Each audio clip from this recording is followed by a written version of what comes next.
बच्चों, स्वागत है आपका स्टडी विद रूबी चैनल में। और यहाँ पर आपको फर्स्ट क्लास से लेकर 12th क्लास तक का स्टडी मटेरियल बिल्कुल फ्री में अवेलेबल करवाया जाता है। जैसे कि आप देख रहे हैं बच्चों, आज का हमारा वीडियो होने वाला है हाई स्कूल की क्लास के लिए वेरी मोस्ट इम्पोर्टेंट वीडियो है। और हाई स्कूल के बच्चे इसे पूरा देखें, बिल्कुल भी काट के ना देखें, और साथ ही साथ इसको नोट डाउन भी करते चलें। तो जैसे कि हमारा दे रखा है बच्चों, हाई स्कूल में पहला पार्ट है और साथ ही में व्याख्याओं की पहचान लेकर आई हूँ, यानी गद्यांश और पद्यांश आता है। तो हमारा एक गद्यांश भी आता है। गद्यांश को पढ़ के वो आपसे प्रश्न के उत्तर मांगता है।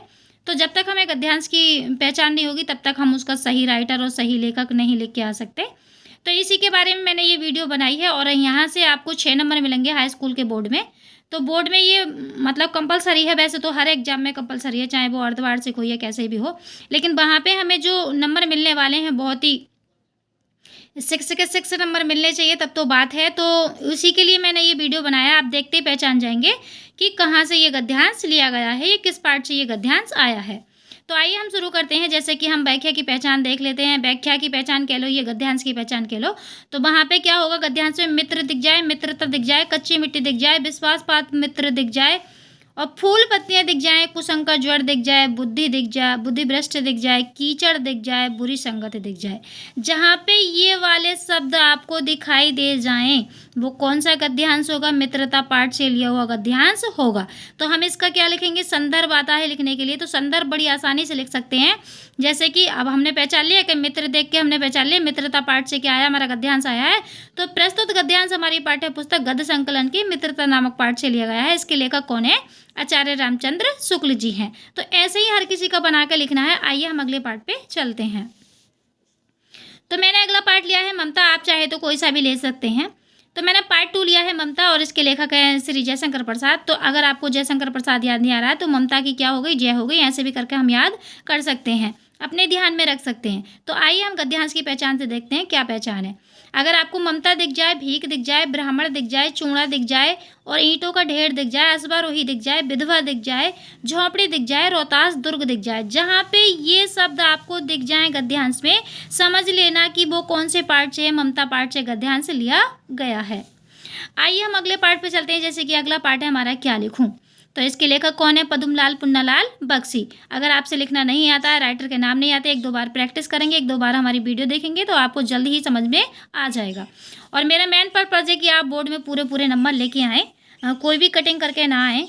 तो आइए देखते हैं हम इसकी पहचान क्या है, इस गद्यांश की पहचान क्या है। पहले तो हमारा क्या मिलेगा, गद्यांश निबंध मिलेगा, दूर के ढोल सुहावने, नववधु मिलेगा, तरुण मिलेगा, वृद्ध मनुष्य जाति का इतिहास।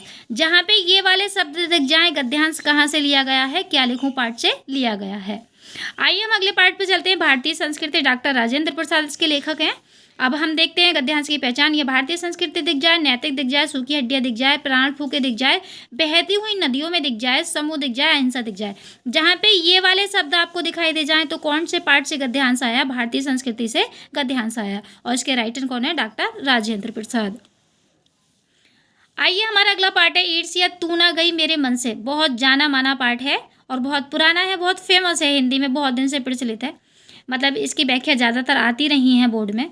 तो अगला, इसके राइटर कौन है, रामधारी सिंह दिनकर। अब इसकी पहचान कैसे करेंगे, गद्यांश हमारा ईर्ष्या तू ना गई मेरे मन से आया है। तो आपको ईर्ष्या दिख जाए गद्यांश में, निंदा दिख जाए, मृत्यु शायद दिख जाए। जहाँ पे ये शब्द दिखाई दे जाए आपको तो वहाँ पे कौन सा पार्ट होगा हमारा, कौन से गद्यांश कहाँ से लिया गया है, ईर्ष्या तू ना गई मेरे मन से लिया गया है। आइए चलते हैं हम अगले पार्ट। बच्चों हमारा अगला पार्ट है अजंता। इसके राइटर हैं भगवत सरल उपाध्याय, यानी लेखक है इसके भगवत सरल उपाध्याय। तो इसके गद्यांश की पहचान कैसे करेंगे हम। तो इसके गद्यांश की पहचान करने के लिए मैंने यहाँ पे ये कुछ शब्द लिख दिए, इनको ही आपको याद करना है, इनको ही रटना है। तो सबसे पहले हम क्या देखेंगे, पहाड़ दिख जाए, पहाड़ काट कर दिख जाए, बंदर, हाथी, हिरन, अजंता गुफाएं दिख जाए, गौतम बुद्ध दिख जाए, जिंदगी मौत के पंजे दिख जाए, पत्थर दिख जाए, चट्टान दिख जाए। जहाँ पे ये शब्द दिखाई दे जाए वो कौन से पार्ट से गद्यांश आया, हमारा अजंता पार्ट से गद्यांश आया है। तो आप समझ रहे हैं कि वो जो अजंता की गुफा है वो पहाड़ों को काट के बनाई गई है और चट्टान पर बनाई गई है, इसी के कारण। और वहाँ पे क्या है, बंदर के, हाथी के, हिरन के बहुत सुंदर सुंदर चित्र हैं वहाँ पे, गौतम बुद्ध के बहुत सुंदर सुंदर चित्र दिए गए हैं, और भी बहुत सारी खासियत है वहाँ पे, वो मैंने देखी नहीं है। अगला पार्ट है हमारा पानी में चंदा और चांद पर आदमी। तो इसके लेखक है जयप्रकाश भारती। अब इसकी पहचान कैसे करेंगे गद्यांश की, कि यहाँ पे क्या आ जाएगा, चंद्रमा आ जाएगा, पंखों पर उड़कर आ जाएगा, और टेलीविज़न आ जाएगा, ये रेडियो से सटाकर रेडियो से कान सटाए।